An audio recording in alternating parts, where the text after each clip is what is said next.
नमस्ते, स्वागत है आपका इस यूट्यूब चैनल परीक्षा सर्कल पे। जैसा कि आप लोग जानते हैं, परीक्षा की दृष्टि से जो महत्वपूर्ण तथ्य हैं, हम उसकी एक सीरीज लेकर चल रहे हैं, संविधान में, ठीक ना? तो आज बताएँगे संविधान के स्रोत, क्योंकि यहाँ से सवाल डायरेक्ट पूछे जाते हैं। अभी आने वाला एग्जाम है यूपीएसआई का, यूपी पुलिस का और कांस्टेबल का, और यहाँ तक कि एलएलबी का जो एंट्रेंस एग्जाम है ना, वहाँ पर भी इसके बाहर कोई भी चीज़ जाने वाला नहीं है, ठीक है ना?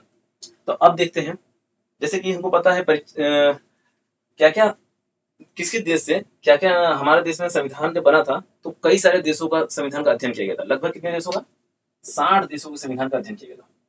संविधान सभा ने 60 देशों के संविधान का अध्ययन किया और उसमें से जो अच्छा लगा, भारत की दृष्टि से, भारत के परिप्रेक्ष्य में जो अच्छा थे, उन तथ्यों को डायरेक्ट या उसमें थोड़ा बहुत सुधार करके उसको शामिल कर लिया गया। अभी क्लियर? ठीक। तो 60 देशों का संविधान का अध्ययन करके उसमें शामिल कर लिया गया। तो उन 60 देशों में कुछ महत्वपूर्ण जो देश है जहां से अक्सर सवाल पूछे जाते हैं, हम उनके बारे में चर्चा करेंगे। अभी देखते हैं। तो सबसे ज्यादा प्रभाव यदि पड़ा था, कोई पूछे सबसे ज्यादा किस चीज का पड़ा था प्रभाव भारत के संविधान निर्माण में, तो वो पड़ा था भारत शासन अधिनियम, भारत शासन अधिनियम 1935। किसका पड़ा था भाई साहब? भारत शासन अधिनियम 1935 का। क्योंकि सबसे ज्यादा, क्योंकि भाई साहब जब देश में हमारे अंग्रेजों का शासन था ना, वो समय उस समय 1935 में ये अधिनियम आया था जो हमारे देश में लागू था। तो हमारे देश के परिप्रेक्ष्य से बना था। तो जाहिर सी बात है, ये हमारे देश के परिप्रेक्ष्य से थे, इसमें से ज्यादातर डायरेक्ट या थोड़ा बहुत संशोधन करके ले लिया गया। इसमें से लगभग 250 अनुच्छेद डायरेक्ट या इनडायरेक्ट तरीके से भारत में ले लिया गया। अब और सब देशों से क्या क्या लिया गया, देखते हैं इसको। जैसे आयरलैंड, आयरलैंड के संविधान से लिया गया है राज्य के नीति निदेशक तत्व। बहुत ही इंपॉर्टेंट है, अक्सर सवाल पूछ लेता है। राज्य की नीति निर्देशक तत्व या DPSP, director principle of state policy, जो कहां से ली गई है, तो आयरलैंड के संविधान से लिया गया। ठीक ना? आगे बढ़ते हैं। राज्यसभा में 12 सदस्यों का मनोनयन। राज्यसभा में 250 सदस्य होते हैं, जिसमें से 12 सदस्य निर्वाचित न होकर के मनोनीत किए जाते हैं। किसके द्वारा मनोनीत किए जाते हैं? तो वो राष्ट्रपति के द्वारा। वो किन किन क्षेत्रों से होते हैं? साहित्य, कला, विज्ञान और समाज सेवा। साहित्य, कला, विज्ञान और समाज सेवा के क्षेत्र से जो चुन के जाते हैं, वो कहां से लिया गया है? तो आयरलैंड के संविधान से लिया गया है। अभी तक क्लियर? जैसे अभी सचिन तेंदुलकर चुन के गए थे, तो किस क्षेत्र से? वो थी कला के क्षेत्र से। तो उसी प्रकार अब आगे देखते हैं ऑस्ट्रेलिया के संविधान से। ऑस्ट्रेलिया के संविधान से क्या क्या लिया गया है? तो समवर्ती सूची, याद रहेगा। समवर्ती सूची कहां से लिया गया है? ऑस्ट्रेलिया के संविधान से लिया गया है। शक्तियों का विभाजन, दोस्तों याद रहेगा ना? शक्तियों का विभाजन, समवर्ती सूची और केंद्र और राज्यों के मध्य संबंध। संबंध पता है ना? केंद्र और राज्यों के बीच प्रशासनिक संबंध हो गया, वित्तीय संबंध हो गया, विधायी संबंध हो गया। ये सब जो संबंध है वो कहां से लिया गया है? ऑस्ट्रेलिया के संविधान से। ठीक। बड़ा ही महत्वपूर्ण आ गया तथ्य। भाई साहब देखते हैं दक्षिण अफ्रीका, साउथ वाला। तो साउथ वाला मतलब साउथ वाला नहीं, दक्षिण अफ्रीका में जो दक्षिण अफ्रीका है वहां से लिया गया है संविधान संशोधन की पद्धति या विधि। संविधान संशोधन की जो पद्धति या विधि है कहां से लिया गया? दक्षिण अफ्रीका से लिया गया। बड़ा ही महत्वपूर्ण ये है। आगे बढ़ते हैं। जर्मनी के वीमर से, जर्मनी के वीमर से लिया गया है आपातकाल या आपात उपबंध जो है वो कहां से लिया गया है? जर्मनी के वीमर के सिद्धांत से। अर्थात आपात, आपात पता है ना कितने प्रकार के होते हैं भारत में? 3 तरह के। राष्ट्रीय पात, राष्ट्रपति शासन और वित्तीय पात। वित्तीय पात तो अभी तक कभी लगा नहीं है। राष्ट्रीय पात 352, राष्ट्रपति शासन 356, वित्तीय पात 360। याद रहेगा? ठीक। आर्टिकल है। अब आते हैं ब्रिटेन से। ब्रिटेन से बड़ा ही महत्वपूर्ण है। ब्रिटेन से क्या क्या लिया गया देख लेते हैं। क्योंकि शासन तो वास्तव में भारत शासन अधिनियम बना था, कहां बना था? ब्रिटेन में ही बना था भाई साहब। तो ब्रिटेन में बना था, तो ब्रिटेन से भी कुछ कुछ लिए गए हैं। जैसे एकल नागरिकता,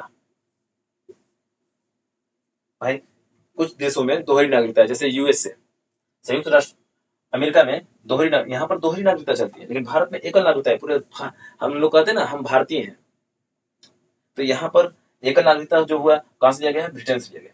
विधि का शासन, रूल ऑफ लॉ, ये डायरसी का नियम जिसे कहते हैं, डायरसी ने इसे प्रतिपादित किया था, दिया था। क्या? विधि का शासन। यहाँ पर किसी राजा का, रानी या महाराजा का शासन नहीं है। किसका शासन है? विधि है। जो विधि बन गया, जो संसद हमारे बना दिया पार्लियामेंट, उसके द्वारा जो विधि बनेगा और उसी के शासन, उसी के अकॉर्डिंग हमारे देश में शासन चलेगी। विधि का शासन कहाँ से लिया गया है? ब्रिटेन से लिया गया। संसदीय शासन प्रणाली, अर्थात ये तो हम बोले विधि का शासन, विधि कहाँ बनेगा? संसद में बनेगा। तो यहाँ पे लोकसभा राज्यसभा में बिल बनता है, वो पास होता है और ये राष्ट्रपति का मुहर लगता है तो विधि बन जाता है। वही विधि के तहत हम लोग शासित होते हैं, हमारे देश में शासन चलता है, ठीक ना। तो संसदीय शासन प्रणाली हो गया, चाहे विधि का शासन हो गया, चाहे एकल नागरिकता कहाँ से लिया गया? ब्रिटेन से। याद रहेगा कि नहीं याद रहेगा? बहुत ही आसान है, ज्यादा कुछ नहीं है। एकल नागरिकता हो गया, विधि का शासन हो गया, संसदीय शासन प्रणाली कहाँ से लिया गया? ब्रिटेन से। अब आगे बढ़ते हैं यूएसए से। फंडामेंटल राइट, मूल अधिकार, बहुत दिन से मांग चल रही थी ब्रिटेन वालों से, नहीं दी हम लोगों को, अपना हम लोग बना लिया। तो ये जो फंडामेंटल राइट का जो कॉन्सेप्ट था, ये आया है यूएसए से। उद्देशिका का विचार, हमारे देश में संविधान है, उसके पहले उद्देशिका थी, अभी हम लोग पढ़ चुके हैं उद्देशिका। तो उद्देशिका का विचार कहाँ से है? ये भी यूएसए से है। राष्ट्रपति पर महाभियोग, भाई साहब राष्ट्रपति पर क्यों महाभियोग लगाएंगे? तो लगाएंगे यदि वो सिद्ध कदाचार करे या अपने कार्य करने में असमर्थ हो जाए, असमर्थता या सिद्ध कदाचार हो, तो उसके लिए राष्ट्रपति पर महाभियोग चलता है। वो कॉन्सेप्ट कहाँ से लिया गया है? अर्थात उसे हटाने की पद्धति महाभियोग कहते हैं, यूएसए से लिया गया, अर्थात संयुक्त राज्य अमेरिका से लिया गया है। आगे बढ़ते हैं न्यायिक पुनर्विलोकन, बहुत बढ़िया बढ़िया तथ्य लिया गया भाई साहब, देखिएगा। मूल अधिकार, फंडामेंटल राइट, उद्देशिका के विचार, राष्ट्रपति पर महाभियोग और न्यायिक पुनर्विलोकन। यदि न्यायालय कोई कुछ करता है, निर्णय देता है, हम उसका दोबारा जांच कराना चाहें तो उसे न्यायिक पुनर्विलोकन, एक लोकन हो गया, अवलोकन हो गया, अब उसको दोबारा करेंगे पुनर्विलोकन। ये कहां से लिया गया है? अमेरिका से। स्वतंत्र न्यायपालिका, देख लीजिए, खतरनाक है स्वतंत्र न्यायपालिका। खतरनाक क्यों है? क्योंकि देखिए यहाँ पर एक तो विधि बनाने के लिए संसद है, संसदीय शासन प्रणाली है, और यहाँ पे न्यायपालिका है जो कि उसका जांच करता है क्या सही है क्या गलत। तो न्यायपालिका को और शासन को, दोनों को अलग किया गया है, दोनों एक नहीं है। और स्वतंत्र न्यायपालिका का जो कॉन्सेप्ट है ना, वो कहां से लिया गया है? यूएसए, संयुक्त राज्य अमेरिका। तो अभी तक हम लोग क्या देखा? सब हो गया कॉन्सेप्ट। अब आगे बढ़ते हैं इसके अगले स्लाइड में।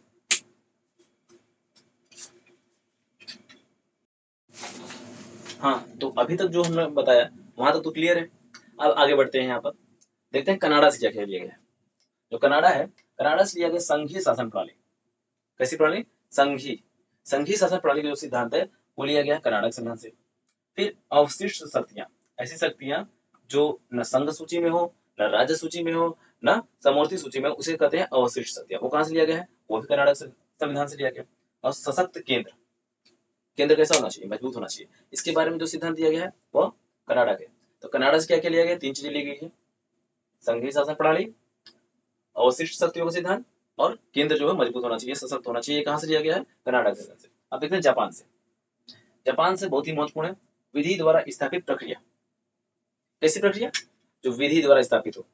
हमारे देश में कैसी प्रक्रिया चलती है? विधि द्वारा स्थापित प्रक्रिया। ये कॉन्सेप्ट कहां से लिया गया है? तो ये लिया गया है जापान से। रूस, उसमें रूस जब रूस से लिया गया था, उसमें रूस नहीं था, उसका बंटवारा नहीं हुआ था, तो उस समय यूएसएसआर, सोवियत संघ रूस, इसको कहेंगे फुल फॉर्म में सोवियत संघ रूस, जहां से मूल कर्तव्य, हालांकि मूल कर्तव्य बाद में जुड़े गए थे स्वर्ण सिंह समिति की स्तुति पर। अनुच्छेद 51 क में करके मूल कर्तव्य जुड़ा गया है। किसके? स्वर्ण सिंह समिति, स्वर्ण सिंह समिति की सिफारिश पे मूल कर्तव्य जुड़ा गया था। अब फ्रांस से देख लेते हैं। फ्रांस से क्या लिया गया? गणतंत्रात्मक शासन प्रणाली।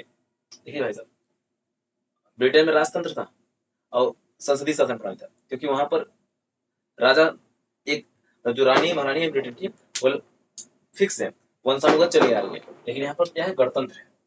गणतंत्र के बारे में हम इससे पहले वीडियो में बता चुके हैं, ठीक। अब थोड़ा से और कुछ महत्वपूर्ण तथ्य संविधान के बारे में जान लेते हैं। आपको पता है संविधान को बनने में कितने दिन लगे हैं? कोई बता सकता है? संविधान को बनने में 2 वर्ष 11 माह 18 दिन का समय लगा है। कितना? 2 वर्ष 11 माह 18 दिन। कब बन के तैयार हुआ ये? 26 नवंबर 1949। ये बनकर 26 नवंबर 1949 को तैयार हो गया। और दिवाली नहीं, दिवाली मनाए जा रहे हैं, बड़ा पटाखा फट रहा है। 26 नवंबर 1949 को हमारा संविधान बनके तैयार हो गया।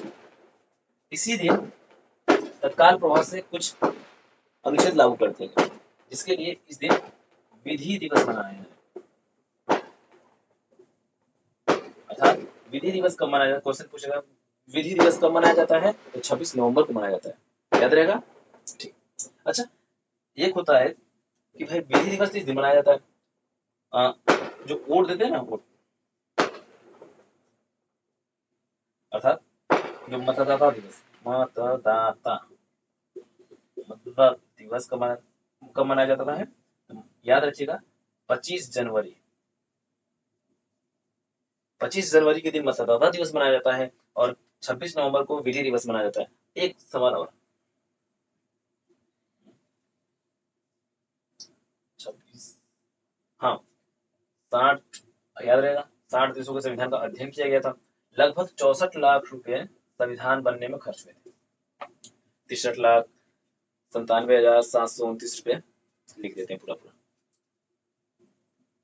63,97,729, 63,97,729 रुपए, 729 रुपए, अर्थात लगभग 64 लाख रुपए संविधान बनने में खर्च हुए थे। और विधि दिवस कब मनाया जाता है, 26 नवंबर को।